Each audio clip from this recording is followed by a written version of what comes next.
have been discussing a very interesting topic, that is teaching communication skills and expository writing. In part 1 of the series of lecture on this, I talked about the two kinds of linguistic skills, that is the receptive skills and the productive skills. In those receptive skills, which are usually listening and reading, we talked about listening in my previous lecture. If you remember that why listening and reading are called receptive skill and why they are called speaking and writing are called productive skill, because of the fact that in the speaking and writing we are working, and as far as listening and reading we are just receiving we are receiving the information.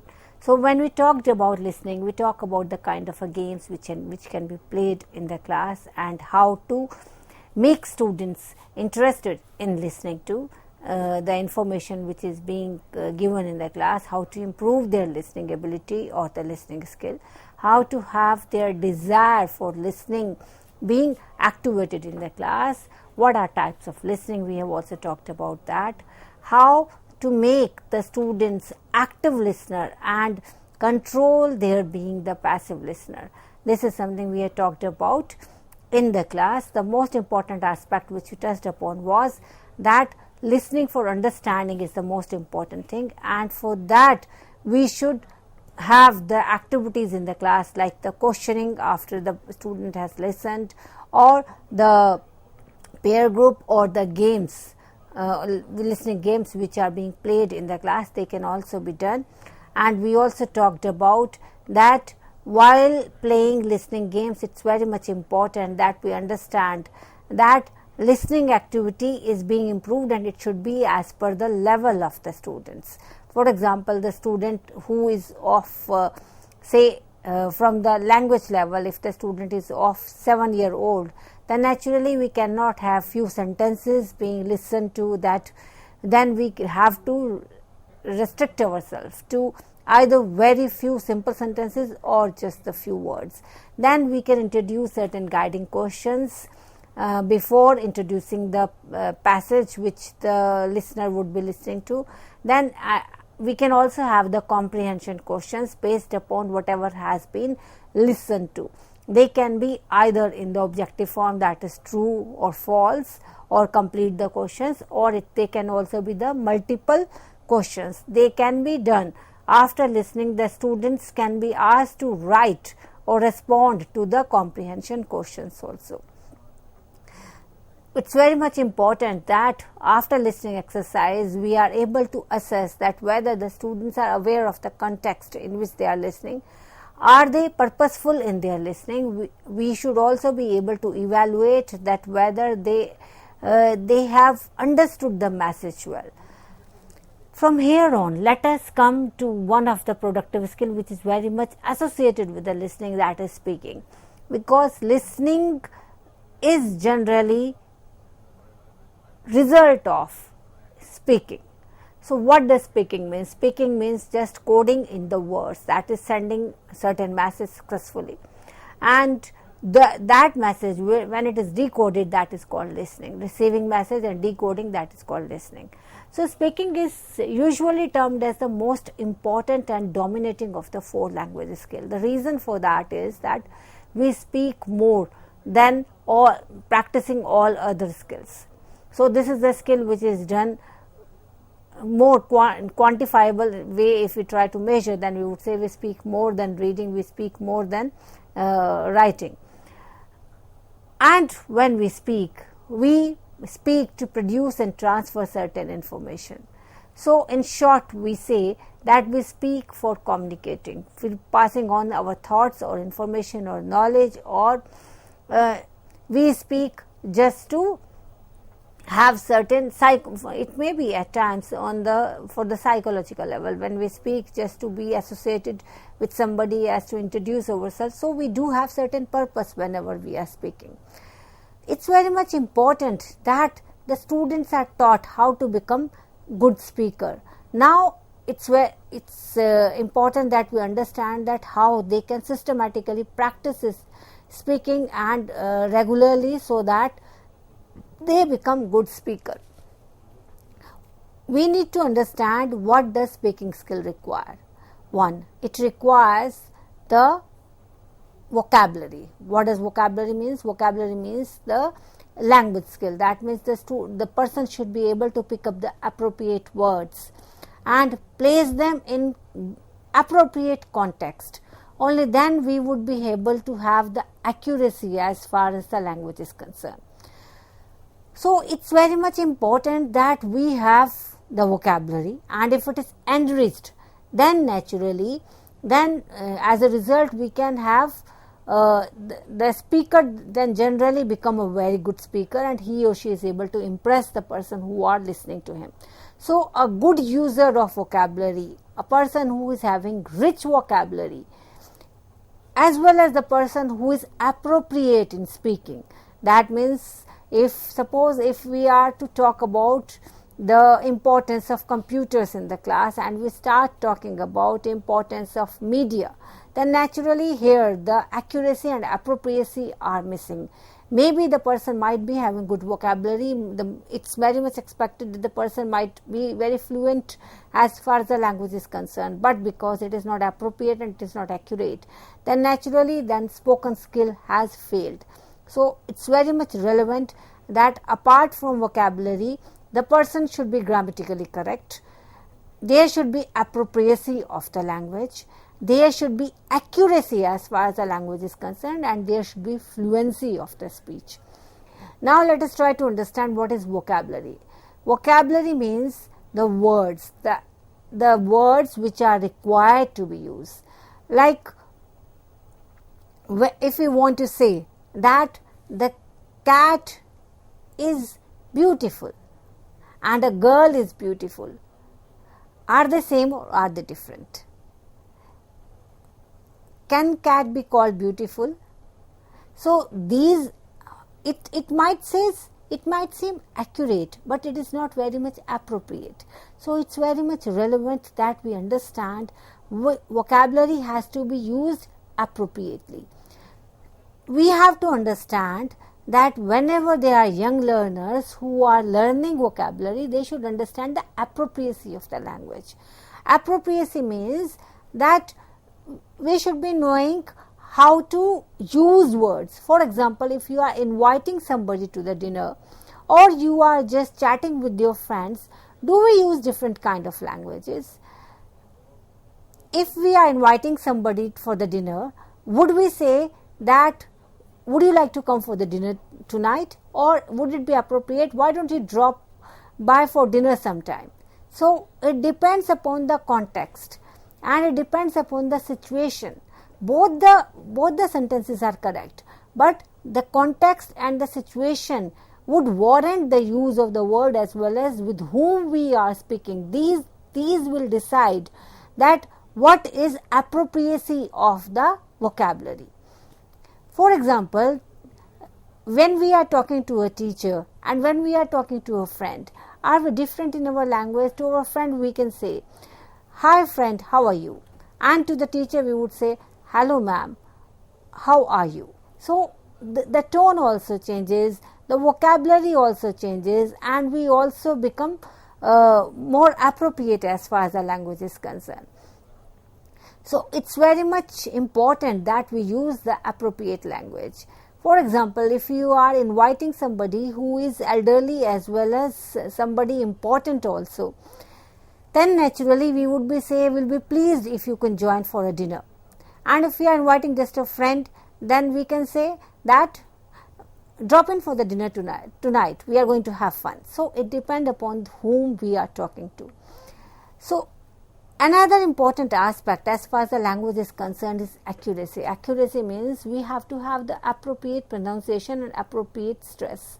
Like in the sentence when I spoke about a person talking to the teacher, we would say, "Hello ma'am, how are you?"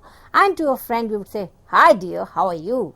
So, the stress, the intonation, the pronunciation varies from one person to the another, and it is accurate in one situation and it is inaccurate in the other situation. If we speak to the teacher in the same way, then naturally it will be termed as being inappropriate. So, whenever as a teacher, when we are talking, when we are speaking in the class, it's very much important that we are able to make the student realize the difference of vocabulary. We are able to make them realize that what is what do we mean by accurate sentence and what do we mean by appropriate sentence. Similarly, we should be able to make them fluent. To make them fluent, we just have to make them practice, because as to improve fluency of the language, the only way is that we should be able to improve by practicing. And to make it simple, we can have the spoken exercise can begin as a drill or a role play or a mini lecture or a group discussion. So, depending upon the level of the student, the language level of the student, accordingly we can devise our plan for improving the communication skill, the spoken skill in our class. So, the activities will also be decided by the level of the students. For example, the student who is just of the 5-year-old as far as the level of English is concerned, then naturally we have to give cues and prompts. And if we think that the student is of 16-year-old as far as the language skill is concerned, then the prompt and cues shouldn't be given, and students should be able to have one's own understanding as well as be just given the assessment at the end. Another important way of making them speaking is just providing them information tables. If you provide them information tables in pair, then they can be speaking, one can be speaking and other can be listening to, or one can be speaking half sentence and other may be completing. So, these are the kind of activities which we can take up in the class. Then we can have the guided dialogues. That means we can either leave with half dialogue or we can leave with one questioning dialogue, like where were you in the morning? So, the student has to respond, I was at home. What were you doing at home? So, the guided dialogues provide them how to carry on, because the information, if the information is there with the students, then naturally they would be able to provide that information. And in that, even the role play can also be played in the class, like the one child can be made the host and the other can be made the guest, and vocabulary which is appropriate to the host and which is appropriate to the guest can be provided to each one of them, and then through the guided language they can be asked to initiate their discussion and move on. Now, let us talk about the reading. Reading, what does reading means? Reading means the words when they are being read by the eyes and interpreted by the brain, then we say that we are reading. If the words are just passing our eyes and we are just speaking without understanding, that is usually not termed as reading. So, reader has to decide whether he or she is reading or not, and teacher has to decide by assessing whether the person has read or not. The best example for that is the comprehension passages, which we generally give to our students as to assess that whether they are capable of reading or not, because if they are capable of reading, only then they would be able to reply to the questions which are given at the end of the comprehension passages. So, reading requires not just usage of eyes, but also it's an exercise of brain, and that means the student should be having understanding of the vocabulary also, the appropriate vocabulary also. If the student doesn't have understanding of the word, then naturally he or she will not be able to read well. So, reading requires one.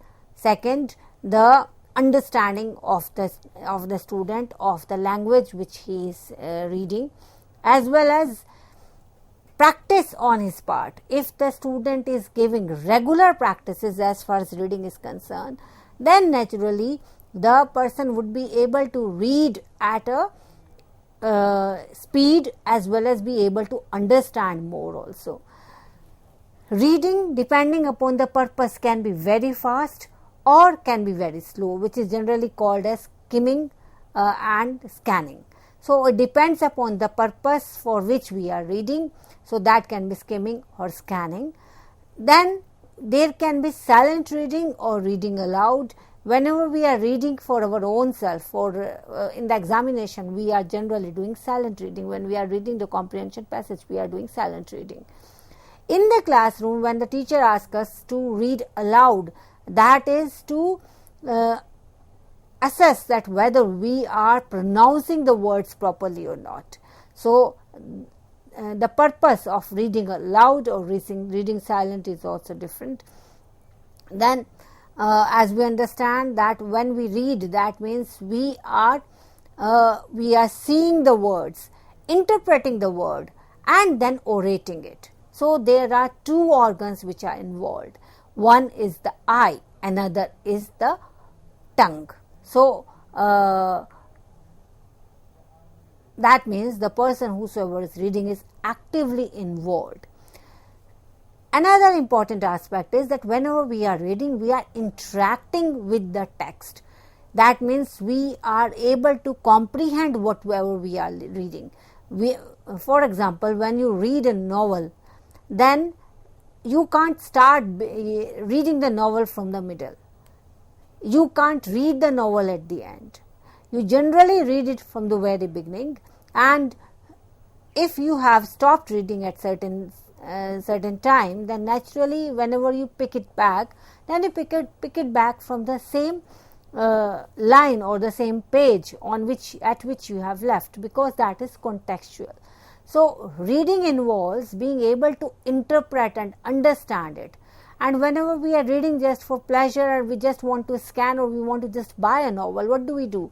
We just scan it. We just try to read it by going through the pages as to understand what is the book about, what is the novel about, and accordingly we purchase it. So when we are reading for purchasing, then we are just going through the pages, just trying to have an understanding that what is it about, and accordingly decide, because the purpose is to decide that whether it is of our understanding, whether it is of our taste or not. And whenever we are reading it for our own recreation, we may be reading most of it, but if we come across certain words which we don't understand, then we are able to understand by placing them in the context of the previous words and accordingly make out the meaning.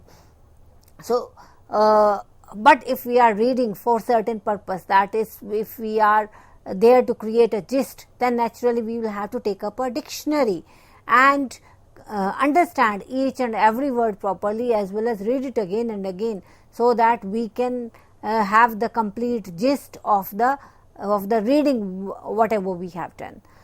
So friends, depending upon our purpose, accordingly we take up reading, and accordingly we have to make students practice also. So here we understand that we have to teach our students how to read novels, how to read information, how to read for the examination. So these are the different kind of skills which are required, and how to become a good silent reader and how to read aloud. So these are certain macro or micro skills which are associated with reading, and they have to be learnt by the readers by practicing that, because general comprehension is usually different from comprehending the specific information. As we said that when we are reading for the gist, we read differently.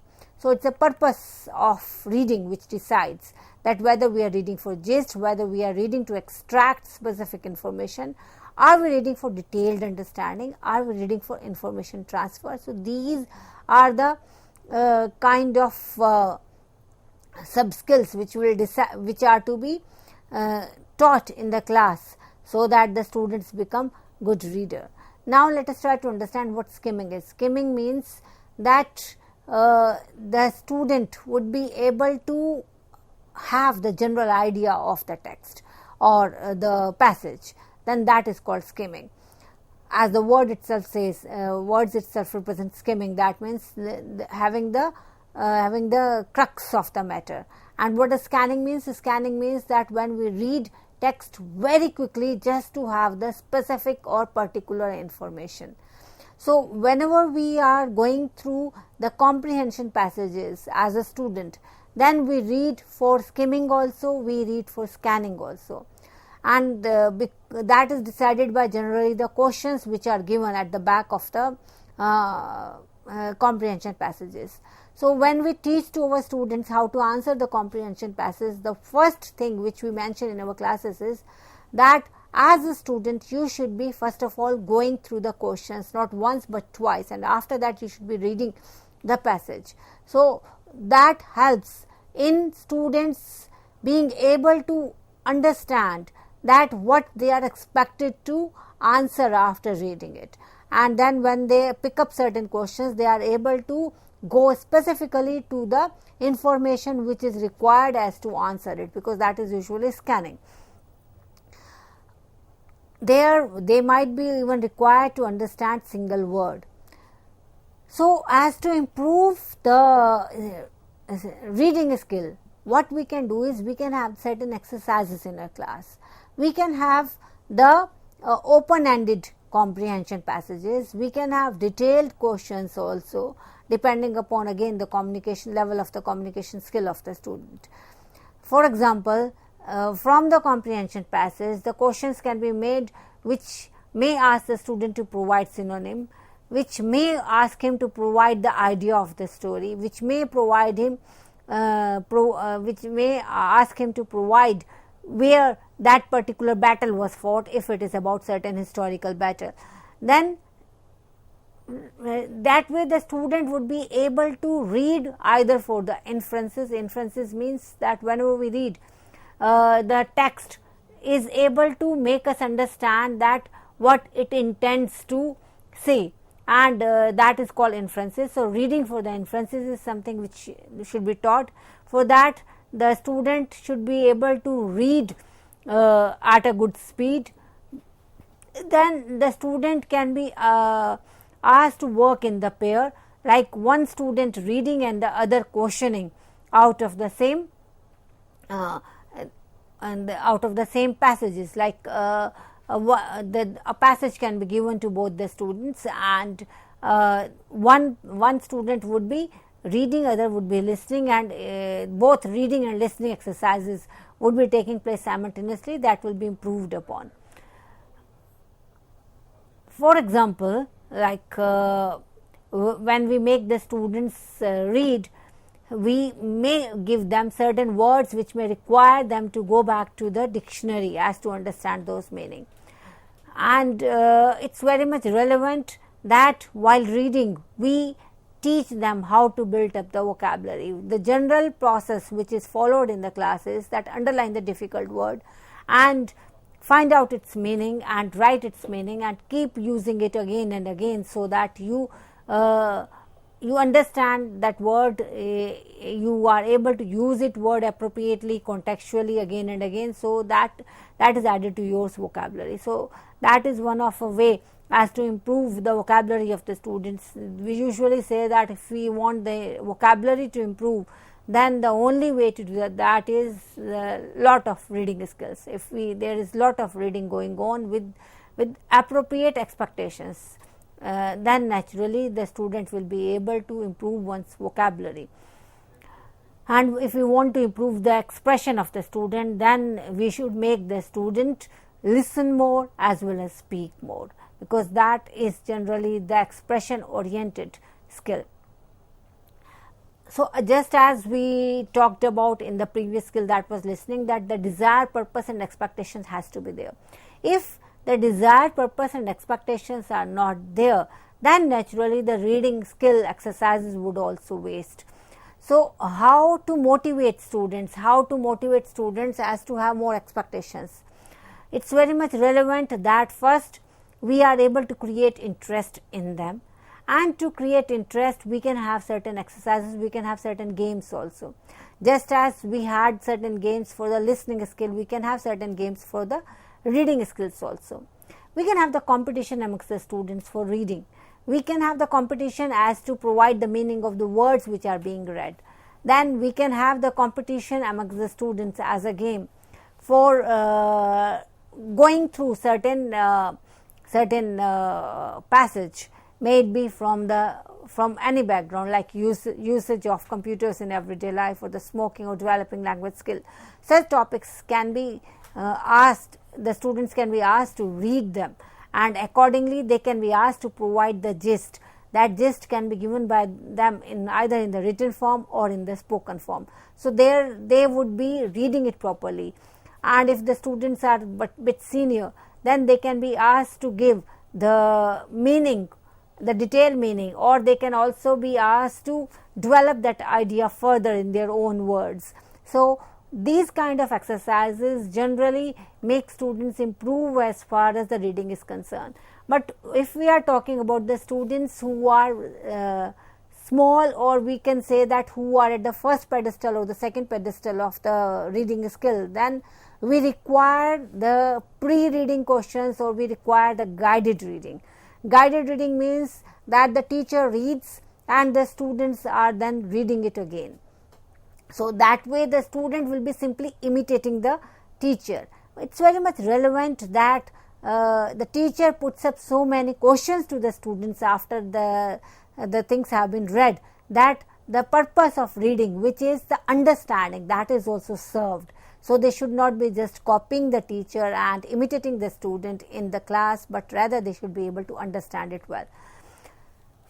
The other exercise which is very much important, the skill which is very much important in the class, is that of a writing skill. Friends, we shall be talking about further two skill, that is writing skill. We have done reading skill, we have done listening skill, and we are yet to do speaking skill and the writing skill. We shall be doing these two skill in our next part of the series of lecture on it. We shall also be talking about expository writing. So friends, on this note, I, Dr. Renu Tomar, signing off with the promise to join you back again as to continue this series. Namaskar, Jai Hind, be safe, take care.